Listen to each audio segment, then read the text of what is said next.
Is sourdough bread better for your blood sugars than traditional bread?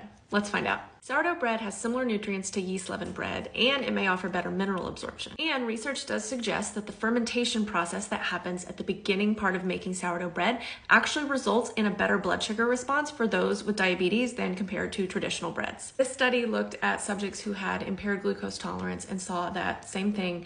They had a better glycemic response to sourdough bread than they do yeast leavened breads. And the researchers hypothesized that this is due to the lactic acid that forms at the beginning part of making sourdough bread.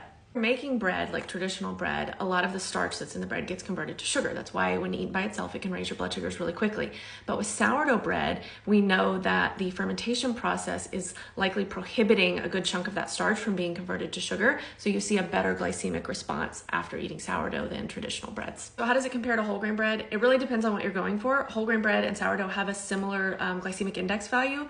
However, the sourdough bread is going to have a higher bioavailability of certain micronutrients, and then traditional whole grain bread is going to have more fiber and protein. So again, it's all in what you're going for. And as with any bread, I'm going to recommend that you add fat, fiber, and protein sources to further increase the chances of having stable blood sugars after you eat. So yes, sourdough does offer a better glycemic response than traditional bread, but white bread with fat, fiber, and protein added or whole grain breads are still a great option as well.